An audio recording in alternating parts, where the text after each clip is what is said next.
PowerPlayChess, brought to you in association with Kagi. Going into the 11th and final round of the Olympiad. India led the field, and in fact, even if they lost in the final match, they were almost guaranteed the gold medal. So psychologically, quite a difficult situation to be in. I know this from my own experience. Would they be able to maintain that focus and play well in the final match? Would they limp over the line, or would this be a triumphant victory lap? Okay, well, I would like to concentrate on the board one game. So I should say that they're playing Slovenia, a team rated way below India, but still, with some dangerous players. And I think this board one was a particularly difficult game. So playing for Slovenia, Vladimir Fedoseev, formerly Russian, he's jumped ship and is playing for Slovenia, and he's playing Indian. Board one, Domaraju Gukesh, world title challenger, who's just having a brilliant tournament. So let's see. Fedoseev playing white, and it's a London system. Well, that's interesting. So what's Gukesh got up his sleeve? Well, all normal so far. There are lots of different systems you can play against the London. I recommended one particular system in my latest Patreon video, actually. You can play e6 here, you can play g6, queen b6, but bishop g4. This strikes me this is a very sensible move.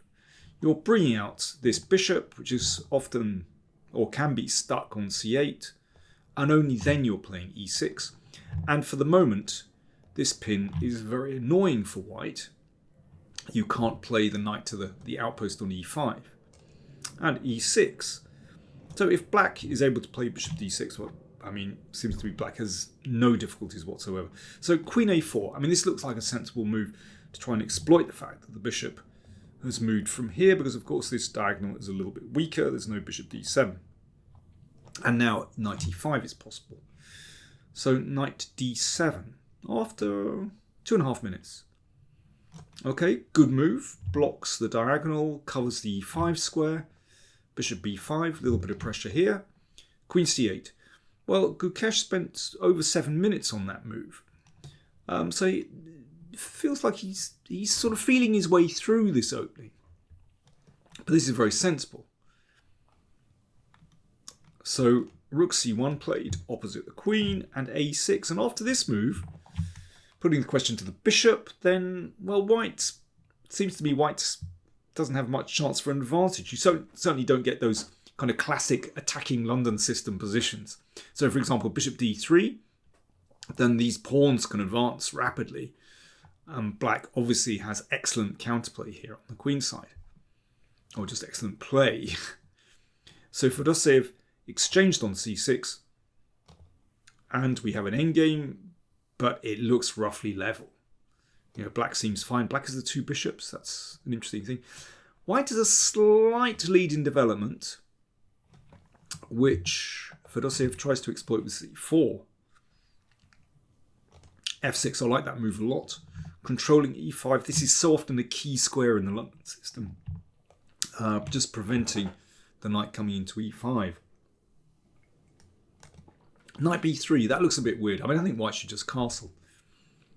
It looks funny to allow this one. In fact, Gukesh went another way. A5. And this is quite a deep move. It's really interesting.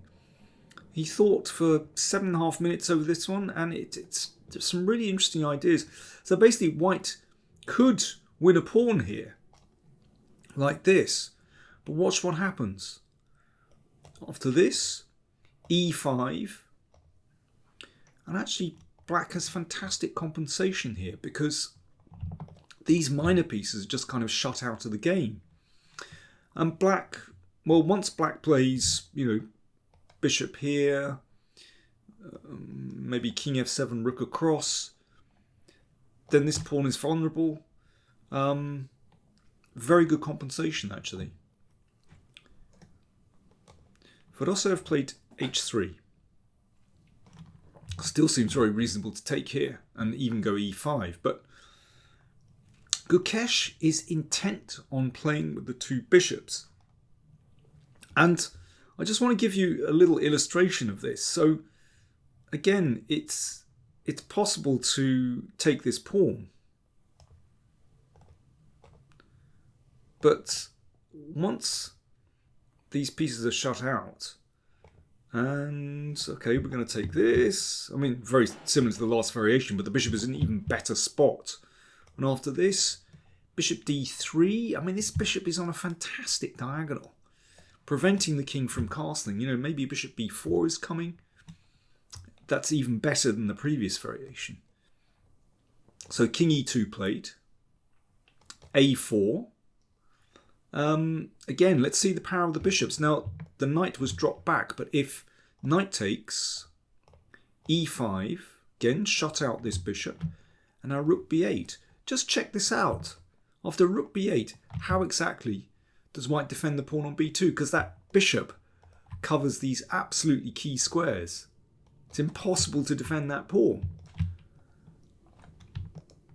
That's a wonderful illustration of how well a rook and a bishop work together.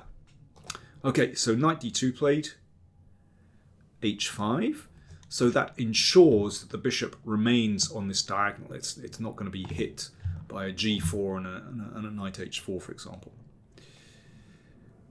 Bishop g3, so that kind of preempts g5.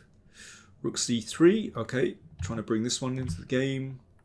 King f7 connects the rooks. Very good. And rook hc8. D takes c5. So, well, it's possible to recapture here. But then at least that knight comes into play. But watch what Gukesh plays. Again, he goes for this idea with e5. So that shuts out these minor pieces. But it's a brave move, because after this, that pawn, that's an extra pawn, supported by these rooks. You know, black is not recovering that pawn anytime soon. So Gukesh has enormous confidence in playing in this way. You know, he had much safer options, but he's allowed his opponent this beautiful passed pawn on c6. But he's got confidence in those bishops. Let's see what happens.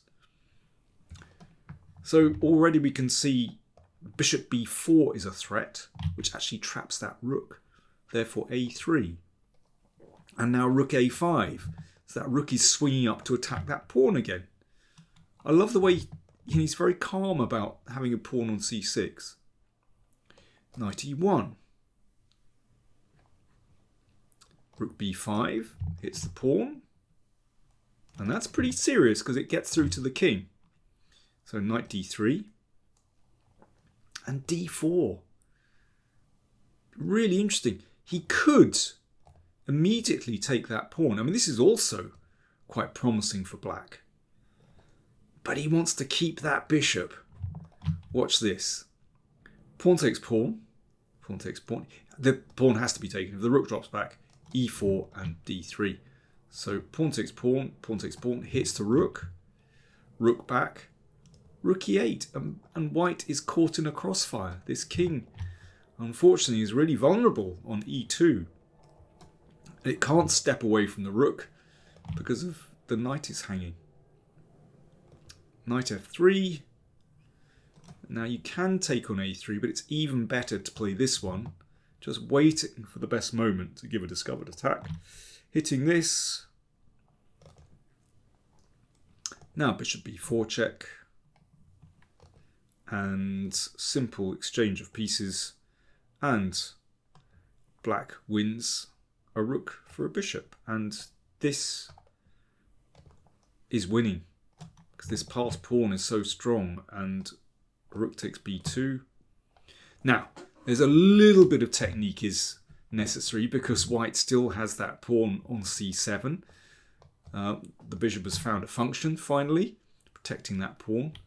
But actually, with that knight on c8, it's not going anywhere. In the meantime, black is able to take on a3. Now there are two dangerous passed pawns. And Gukesh was very careful with his technique. Okay, watch out for this knight. So rook e6 covers these key squares, and the rook is swinging across to a6 to support the pawn. So rook here is forced, and it's pretty simple. I love the way black's king is so secure. Fedoseev never had a hit against it. So knight takes threatened, among other things. And now a little bit of flash at the end. Knight takes, but the rooks and the pawns are just too strong. So the threat is to take the knight and make a queen. So this, check. And that was the final move of the game. White resigned. Why? Because rook e1 mate is threatened. And after this, well, only sensible move, black wins the knight on e2, and that's obviously winning because this pawn is dropping, and yeah, white completely lost. It's such an interesting game by Gukesh. You know, there were moments when he could have played quite safely, you know, right at the start in this endgame, but he spurned, you know, safe continuations. For example, here he could have just exchanged and maybe played e5, but he kept that bishop. You know, it's the most ambitious move. Brilliant. And, well, the Indian team was brilliant in that final round because they absolutely crushed Slovenia. They won 3.5 half. So they won with 21 points. And let me see, let's just give you the final rankings. India, 21 points. They only dropped 1 point. They drew one of their matches and won the other 10. And then USA got the silver with 17. Uzbekistan, 17. They got the bronze. And China, 17. Serbia, 17. Armenia, 17. So there was a pile up behind them. But wow. Not a convincing victory for India. A dominant victory for India. Absolutely brilliant. And, I mean, Gukesh won the board one, board one prize, best performance on board one, with an extraordinary score of, let me tell you what his extraordinary score was in a second. So Gukesh scored 9 out of 10 on board one. I mean, that's quite incredible. Pragyananda scored 6 out of 10. Erigaisi on board 3, an absolute superstar, 10 out of 11. Vidit on board 4, 7.5 out of 10. And Hari Krishna on, well, board 5, the reserve board, scored 2.5 out of 3. I mean, I'm just so impressed. If you look at the live ratings, you'll see that Erigaisi is now number 3 in the world with 27.97. Caruana number 4, 27.95. Gukesh 27.94. Gukesh, remember, he's still only 18. Erigaisi is 21 years old. They're just outstanding. So don't forget, Abdusatorov is number 6 in the world. He's only 20, and he's not far behind them. Bear that in mind. But brilliant display from India. If you'd like to find out what happened in the Women's Olympiad, I'll be doing a separate video and looking at a game from there and telling you all the results. So look out for that. If you enjoyed my coverage of the Olympiad, don't forget, if you're not a subscriber, hit that subscribe button. And if you'd like to see the channel thrive and prosper, then do consider supporting us on PayPal or via Patreon, and do check out the extra bits and pieces you get with Patreon, extra videos and newsletter and stuff like that. Thanks for watching.